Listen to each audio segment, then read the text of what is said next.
नमस्कार विद्यार्थी मित्रांनो.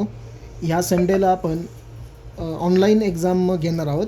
सो त्यासाठी रिक्वायरमेंट अशी होती की आपल्याला त्यांचे रोल नंबर आणि नाव हे ऑलरेडी मी ग्रुपवरती टाकलेले आहेत. तुम्हाला व्हॉट्सअपवरती एक लिंक शेअर केली जाईल. ओके, आता इथे एक मी लिंक क्रिएट केलेली आहे एका डेमो एक्झामसाठी. तुम्हाला मी दाखवतो आहे की आपण कसं ओपन करणार आहे. सो त्या लिंकवरती क्लिक करा. लिंकवरती क्लिक केल्यावरती असा इंटरफेस येतो आहे.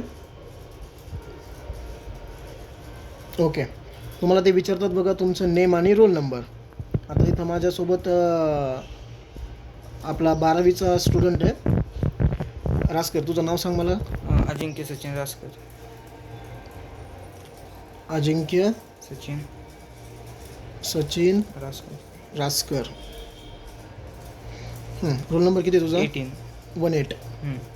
ओके, सो तुम्हाला तुमचं नाव टाकायचं आहे, तुमचा रोल नंबर आणि नेम. तुम्हाला मी ऑलरेडी आपल्या ग्रुपवरती ती फाईल शेअर केलेली आहे. सो इथं लॉग इन करा.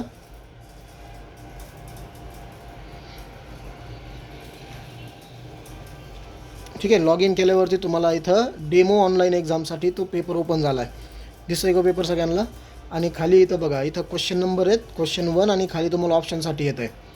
ठीक आहे, समजा पहिलं क्वेश्चन तुम्ही जर सॉल्व केला, पहिल्याचा समजा आन्सर सेकंड आहे. सो सेकंड ऑप्शन क्लिक करा, सेव्ह आणि नेक्स्ट म्हणा. जर तुम्हाला आपलं सेक्शन आहेत बघा, फिजिक्स, त्यानंतर केमिस्ट्री, त्यानंतर मॅथ्स, त्यानंतर बायोलॉजी. ओके, असे सेक्शनमध्ये आहेत. सपोज तुम्हाला डायरेक्टली अगोदर मॅथमॅटिक्स सॉल्व करायचं असेल तर इथं यायचं आहे. ठीक आहे ना, मी कशावरती क्लिक केलं दिसतं आहे तुम्हाला? इथं तुम्हाला 3 लाईन्स दिसत आहेत. सो या 3 लाईन्सवरती क्लिक करा. जो पहिला सेक्शन आहे तो फिजिक्सचा आहे, दुसरा सेक्शन तो केमिस्ट्रीचा आहे. जर तुम्हाला अगोदर मॅथमॅटिक्स सॉल्व करायचं असेल तर डायरेक्टली मॅथमॅटिक्सवरती या.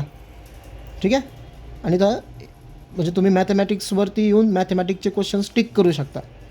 ओके, सॉल्व करण्यासाठी तुम्हाला फक्त मग काय करायचं, इकडं क्वेश्चन पेपर स्क्रोल करा खाली डाऊन. इथं मॅथमॅटिक्स ओपन होतं आहे, सॉल्व करा आणि नंतर तुम्ही ते क्लिक करू शकता. ठीक आहे, सो जसं येईल तुम्हाला सेकंड क्वेश्चन, सेव्ह आणि नेक्स्ट करून तुम्ही हे करू शकता. सो अशा पद्धतीने तुम्हाला आज डेमो एक्झाम द्यायची आहे. म्हणजे तुम्हाला संडेसाठी आपली जी एक्झाम होईल त्याची प्रॅक्टिस होऊन जाईल. थँक्यू.